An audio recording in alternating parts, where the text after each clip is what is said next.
সকল শিক্ষার্থী বন্ধুদেরকে আমার শুভেচ্ছা। আমি পবিত্র স্যার, নবম এবং দশম শ্রেণীর জন্য আজকে আমি ছোট টপিকস নিয়ে আলোচনা করব। সেটা হচ্ছে পর্যায় সারণী, রসায়ন বিজ্ঞান, পর্যায় সারণী, পিরিয়ডিক টেবিল। এই সম্পর্কে আজকে আমি ছোটোখাটো একটু ধারণা দেওয়ার চেষ্টা করব তোমাদের। এই ধারণা থেকে আমরা অনেক কিছু শিখব। চতুর্থ অধ্যায়, পর্যায় সারণী, পিরিয়ডিক টেবিল। তো আমরা জানি যে যে টপিকগুলো নিয়ে আলোচনা করব, সেই টপিকগুলোর উপর আজকে টপিকগুলো আমি আগেই লিখে রেখে দিয়েছি। এই টপিকগুলো সম্পর্কে আলোচনা করব। সেটা হচ্ছে, প্রথমে হচ্ছে পটভূমি, বৈশিষ্ট্য, কার বৈশিষ্ট্য? পর্যায় সারণীর বৈশিষ্ট্য। তারপরে হচ্ছে ল্যাবোসিয়ে, ডবের আইন, অষ্টক সূত্র, মেন্ডেলিফের সূত্র, আধুনিক পর্যায় সূত্র। তারপরে হচ্ছে আমরা শিখব ক্ষার ধাতু, মৃৎক্ষার ধাতু, অবস্থান্তর মৌল এবং লবণ উৎপাদনকারী, নিষ্ক্রিয় গ্যাস, পর্যায় সারণীর মূল ভিত্তি। এগুলো সম্পর্কে আজকে আমরা আলোচনা করব। তো আশা করি যারা খুব মনোযোগীভাবে এই ভিডিওটা দেখবে, আশা করি যে উপকৃত হবে। এই পটভূমি সম্পর্কে আমি বলবো, এই যে পর্যায় সারণী, পর্যায় সারণী একদিনে এক বিজ্ঞানীর প্রচেষ্টার ফলে কিন্তু এই পর্যায় সারণীটা তৈরি হয়নি। পর্যায় সারণী তৈরি বেসিক খুব গুরুত্বপূর্ণ, তারাই কিন্তু এই পর্যায় সারণী সম্পর্কে ধারণা দিছে। আর পটভূমি মানে হচ্ছে এই যে পর্যালোচনা, এই বিজ্ঞানের যে পর্যালোচনা, এই পর্যালোচনা থেকে কিন্তু পটভূমিটা উঠে এসেছে।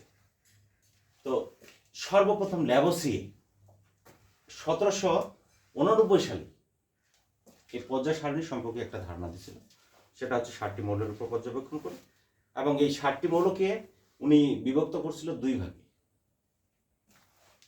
ভাগে বিভক্ত করছিল। একটি হচ্ছে ধাতু আর একটি হচ্ছে অধাতু। তার পরবর্তীতে বিজ্ঞানী ডবের আইন 1829 সালে এই পর্যায় সারণী সম্পর্কে আরেকটু বেসিক ধারণা দেয়। ডবের আইনের সূত্রকে আবার ত্রয়ী সূত্র বলা হয়। কেন বলা হয়? যে ত্রয়ী মানে তিনটা, আর এই তিনটি মৌল সম্পর্কে উনি ধারণা দিচ্ছে। কিভাবে ধারণা দিচ্ছে? যে একই গ্রুপের মৌলগুলা ধর্ম, ভৌত ধর্ম এবং রাসায়নিক ধর্ম ভিত্তিতে তাদেরকে ধারণা দেওয়া হয়েছে। এই ডবের আইন ধারণা করেন যে তিনটি করে মৌলিক পদার্থ একই রকম ধর্ম প্রদর্শন করে। তো আমি এটাকে শর্ট ফর্মে আমি লিখছি, কিভাবে লিখছি? 2 = 1 + 3 ভাগ 2।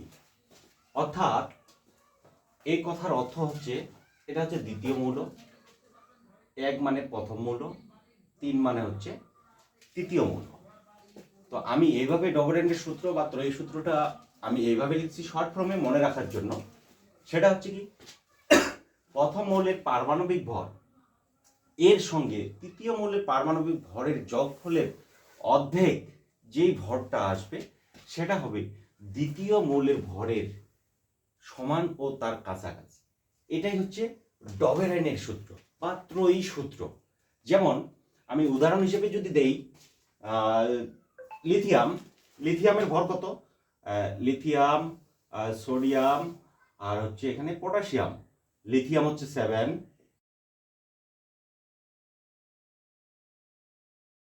সোডিয়াম হচ্ছে 23, পটাশিয়াম হচ্ছে 39। তো আমি বলছি এটা হচ্ছে প্রথম 1, এটা হচ্ছে দ্বিতীয়, এটা হচ্ছে তৃতীয়। তো আমি যদি এই সূত্রকে ফলো করি, তাহলে এখানে দেখা যাবে লিথিয়াম মানে প্রথম মৌলের ভর কত? 7 যোগ তৃতীয় মৌলের ভর কত? 39, 39 ভাগ 2। তাহলে এখানে দেখা যাচ্ছে যে 46 46, নিচে 2, এখানে ভাগ করলে দেখা যাচ্ছে এখানে ভাগফল কত আসবে? 23। তাহলে এই 23 কার ভর আসলো? সোডিয়ামের ভর আসলো। তাহলে আমরা বলতে পারি প্রথম মানে প্রথম মৌলের ভরের সঙ্গে যদি তৃতীয় মৌলের ভরটা যোগ করা হয়, এবং সেই যোগফলকে যদি আমরা 2 দ্বারা ভাগ দেই, তাহলে যেই ভরটা আসবে সেটা হবে দ্বিতীয় মৌলের ভরের সমান বা তার কাছাকাছি। এটাই হচ্ছে ডবরানের সূত্র। তাহলে শর্ট ফর্ম আমার কি, 2 সমান 1 + 3/2। এটা হচ্ছে ডবরানের তৃতীয় সূত্র। মনে রাখার ছোট্ট একটা কৌশল, যা এই কৌশলটা মনে রাখলে অনেক কিছু কাজে লাগে, এমসিকিউ এর ক্ষেত্রে, সব ক্ষেত্রে। এবার আমরা আসি অষ্টক সূত্র। বিজ্ঞানী নিউটন অষ্টক 1864 সালে একটি সূত্র প্রদান করেন। এই সূত্র হচ্ছে, যদি মৌলসমূহকে তাদের পারমাণবিক ভর অনুসারে ছোট থেকে বড় আকারে সাজানো হয়, তাহলে দেখা যায় যে তাদের যে কোনো একটি মৌলের ধর্ম অষ্টম মৌলের সঙ্গে মিলে যাবে। যেমন আমরা যদি হিসাব করি, এখানে সোডিয়ামকে যদি আমরা 1 ধরি, তাহলে ম্যাগনেসিয়াম 2, তারপরে হচ্ছে অ্যালুমিনিয়াম 3, তারপরে হচ্ছে তোমার সিলিকন, তারপরে হচ্ছে কি এখানে ফসফরাস, তারপরে হচ্ছে এখানে সালফার। তাহলে 1 2 3 4 5 6 7, তারপরে হচ্ছে তোমাদের পটাশিয়াম 8। দেখা যাচ্ছে এখানে সোডিয়াম এবং পটাশিয়ামের ধর্ম, ভৌত ধর্ম এবং রাসায়নিক ধর্ম সবগুলো মিলে গেল। হ্যাঁ, এখানে কথা হচ্ছে যে আমরা নিষ্ক্রিয় গ্যাসের মৌলগুলোকে ধরলাম না কেন? কারণ এই নিষ্ক্রিয় গ্যাসকে আমরা এখানে পরে আলাপ আলোচনা করতেছি। এই নিষ্ক্রিয় গ্যাসকে আমরা নোবেল গ্যাসও বলা হয়। তো এরা এতই সমৃদ্ধি যে এদের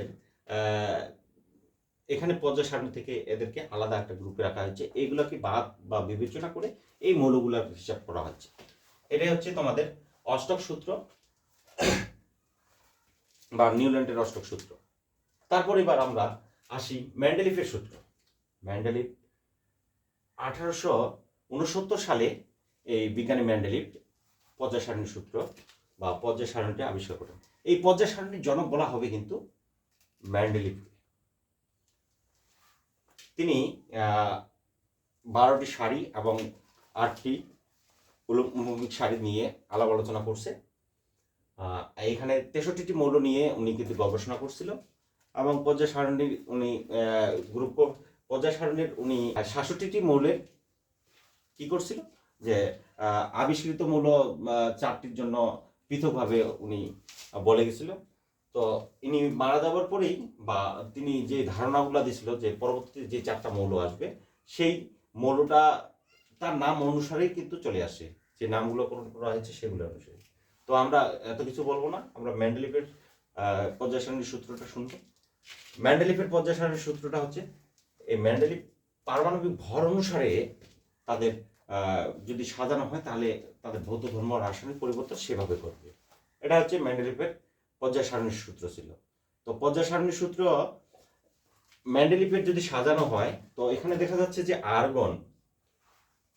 আর্গন যে পারমাণবিক ভর কত, আর এর পারমাণবিক ভর হচ্ছে 40।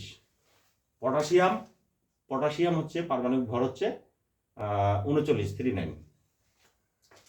তাহলে এখানে বোঝা যাচ্ছে যে আর্গনের আগে কিন্তু আর্গনের জায়গায় পটাশিয়াম বসতো, তারপরে হয়তো আর্গন এখানে পটাশিয়ামের জায়গায়। এটা হচ্ছে মেন্ডেলিফের পর্যায় সারণীর সূত্র। এই সূত্র দীর্ঘদিন আমরা ব্যবহার করছি বা ব্যবহার করছিল। তার পরবর্তীতে আধুনিক পর্যায় সারণীর সূত্র। আধুনিক পর্যায় সারণীর সূত্রটাকে এভাবে সাজানো হচ্ছে যে 118টি মৌল নিয়ে বেশ সুন্দর একটা পর্যায় তৈরি করা হয়েছে। সেটা হচ্ছে আধুনিক পর্যায় সারণীর সূত্রটা হচ্ছে, যদি মৌল সমূহকে তাদের পারমাণবিক ভরের পরিবর্তে পারমাণবিক সংখ্যা অনুসারে সাজানো হয়, তাহলে তার পর্যায় সারণীটা একটা সুন্দর একটা গঠন বা কাঠামো তৈরি করে বা সেভাবে পরিবর্তিত হয়। এটা হচ্ছে আধুনিক পর্যায় সারণীর সূত্র। এবার হচ্ছে ক্ষার ধাতু। ক্ষার ধাতু তো আমরা অনেকেই জানি, ক্ষার ধাতু কারা। ক্ষার ধাতু হচ্ছে যে আমরা জানি যে পর্যায় সারণীর 1 নম্বর গ্রুপের মৌলগুলো হচ্ছে ক্ষার ধাতু। 1 নম্বর গ্রুপের মৌলগুলো কি? Hydrogen, lithium, sodium, potassium, rubidium, caesium, francium. এগুলো হচ্ছে 1 নম্বর গ্রুপ। আর এই 1 নম্বর গ্রুপের মৌলগুলোকে বলা হবে ক্ষার ধাতু। আচ্ছা, যাই হোক, ক্ষার ধাতু এই ক্ষার ধাতু কেন হইল?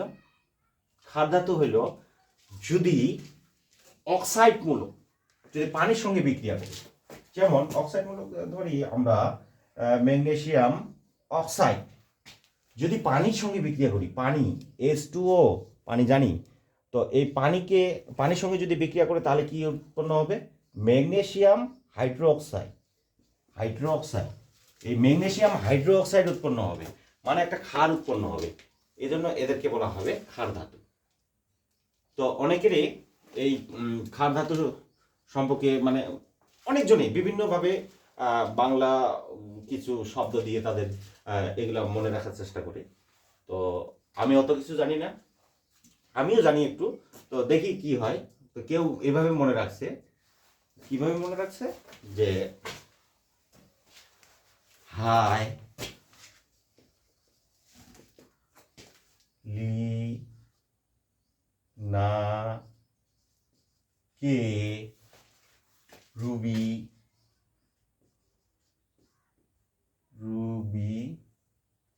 সুরে ফেলেছে।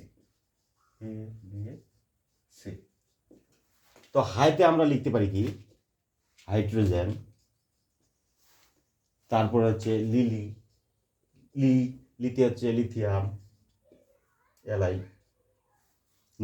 নাতে হচ্ছে না সোডিয়াম, কেতে হচ্ছে পটাশিয়াম, রুবিডিয়াম আরবি, তারপরে হচ্ছে কি সুরে ফেলেছে CS ফেলেছে FR।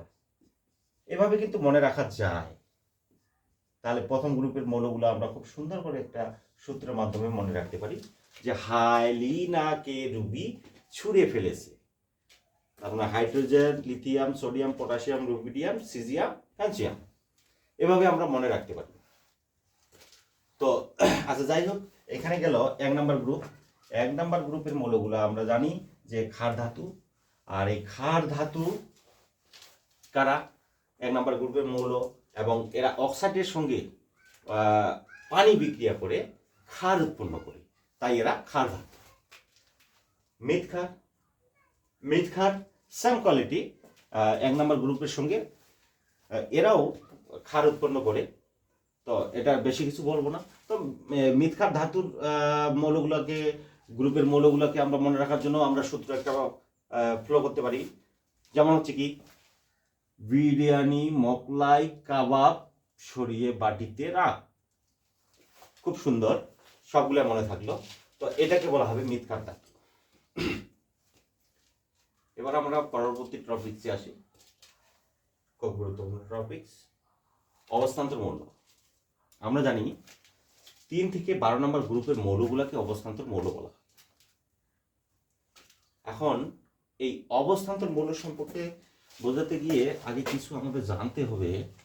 যদি সোডিয়াম একটা ইলেকট্রন ত্যাগ করে তাহলে সোডিয়াম প্লাস উৎপন্ন হয়। আবার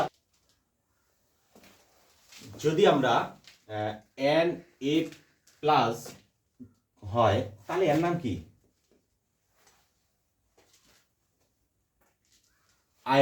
আয়ন গঠন করছে। তো এখানে আমরা অবস্থান্তর মৌল সম্পর্কে আমরা জানবো, সংজ্ঞাটা আগে একটু ক্লিয়ার হই। যদি কোনো মৌল আয়ন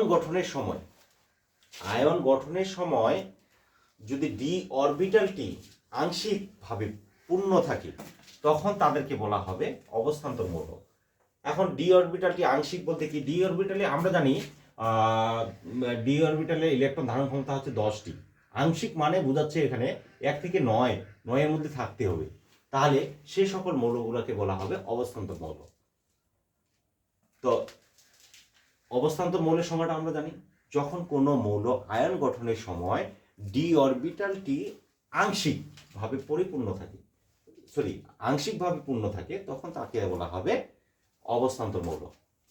তো এখানে দেখা যাচ্ছে 3 থেকে 12 নম্বর গ্রুপের মধ্যে আমি এখানে গোল আগে দিয়ে রাখছি, যে ইন্ডিকেট করে রাখছি, স্ক্যান্ডিয়াম এবং জিঙ্ককে অবস্থান্তর মৌল বলা হয় না। কারণ কেন? আমরা ইলেকট্রন বিন্যাস করি সাধারণ নিয়মে স্ক্যান্ডিয়াম Sc21, তাহলে কি হবে 1s 2s 2p 6 3s square 3p 6 4s square 3d 1 দেখি কত। হ্যাঁ, আমরা স্ক্যান্ডিয়ামের ইলেকট্রোবিন্যাসটা দেখলাম। তো এখানে দেখা যাচ্ছে যে ডি অরবিটালে ইলেকট্রন প্রবেশ করছে, কিন্তু এটা কি অবস্থান্তর মৌল? হ্যাঁ, অবশ্যই মৌল। আমি বলছি এখানে কি বলছি, যে ডি অরবিটালে একটি ইলেকট্রন প্রবেশ করছে। তো ডি অরবিটালে 1 থেকে 9 প্রবেশ করবে, কিন্তু অবস্থান্তর মৌলের এটা তো সংজ্ঞা নয়। অবস্থান্তর মৌলের সংজ্ঞাটা আমি কি বলছি, যখন কোনো মৌল আয়ন গঠনের সময়, তো এটা কি আয়ন গঠন করছে? অবশ্যই না, তাহলে এটা অবস্থান্তর মৌল নয়। তো স্ক্যান্ডিয়াম আমরা জানি যে 3টা ইলেকট্রন ত্যাগ করতে পারে। কয়টা? 3টা ইলেকট্রন ত্যাগ করতে পারে। তাহলে এখানে কত হবে? 18। যদি 18 হয়, হুবাহু এটাই থাকবে। তার মানে এই যে 3টা ইলেকট্রন ত্যাগ করছে, ত্যাগ করার ফলে দেখা যাচ্ছে যে এখানে কি 18টি ইলেকট্রন আছে। তো এই 18টি ইলেকট্রনের বিন্যাস যদি করা যায়, তাহলে এটি উপরেটা আসবে সেম কোয়ালিটির। আমি করলাম না। তো দেখা যাচ্ছে যে এখানে 18টা ইলেকট্রন হয়ে গেছে। এই 18টা ইলেকট্রনের মধ্যে ডি অরবিটালে কি প্রবেশ করছে? অবশ্যই না। তাহলে এটা কি আমরা অবস্থান্তর মৌল বলতে পারি? অবশ্যই না। তো এটাই হচ্ছে স্ক্যান্ডিয়াম অবস্থান্তর মৌল নয়। সেম কোয়ালিটি যদি জিঙ্কের করি, জিঙ্ক কত?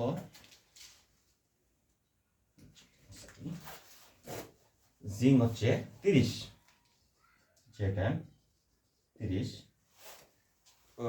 3p6 3d10 4s square 30। তো এটা সাধারণ একটা ইলেকট্রোবিন্যাস, কিন্তু আয়ন গঠনের সময় আমরা জানি জিঙ্ক 2টা ইলেকট্রন ত্যাগ করে। তাহলে যদি 2টা ইলেকট্রন ত্যাগ করে সম্পূর্ণ ঠিক থাকবে, এখানে এই 2টা ইলেকট্রন ত্যাগ করলো। ত্যাগ করার ফলে দেখা যাচ্ছে যে ডি অরবিটালটি পরিপূর্ণ, অর্থাৎ ডি অরবিটালে কোনো আর জায়গা নেই যে একটা ইলেকট্রন প্রবেশ করবে। তো আমি সংজ্ঞাটা এভাবে বলছি, যখন কোনো মৌল আয়ন গঠনের সময় ডি অরবিটালটি আংশিক 1 থেকে 9 এর মধ্যে থাকবে, তখন সেটাকে বলা হবে অবস্থান্তর মৌল। কিন্তু এখানে ডি অরবিটালটি ইলেকট্রন দ্বারা পরিপূর্ণ, তাই এটি অবস্থান্তর মৌল নয়। তো প্রিয় শিক্ষার্থীরা, আমি জানি যে আমার ভিডিওটা খুব বড় হয়ে যাচ্ছে, তো আমি এই টপিকগুলো আজকে সমাপ্ত করতে পারলাম না। আরও অন্য কোনো ভিডিওতে বা এর নেক্সট 2 পার্টে আমি বাকি যতগুলো আছে মানে তোমাদের বইয়ের মধ্যে যত কিছু আছে, আরেকটা টপিকের মধ্যে আমি সেটা সমাপ্ত করে দেব। প্রিয় শিক্ষার্থী বন্ধুরা, যে আমার টপিক যতগুলো আলাপ আলোচনা করলাম, আরও আমার টপিক ছিল। আজকে আমি এই পর্বে আমি আলাপ আলোচনা করতেছি না। আমি নেক্সট পর্বে আমি তোমাদের বোর্ড বইয়ে যতগুলো আছে বা যতগুলা আমাদের এখানে আরও অনেক কিছু বাদ গেছে, আমি বেসিক কয়েকটা জিনিস এখানে দিচ্ছি, আবার তোমাদের অনেক কিছু বাকি আছে। এই টপিকসগুলো আমি নেক্সট পার্টে আমি দেওয়ার চেষ্টা করব। সবাই ভালো থাকেন, সুস্থ থাকেন, সুন্দর থাকেন, এই কামনা করে আজকের মতো তোমাদের কাছ থেকে আমি বিদায় নিচ্ছি। সবাইকে ধন্যবাদ।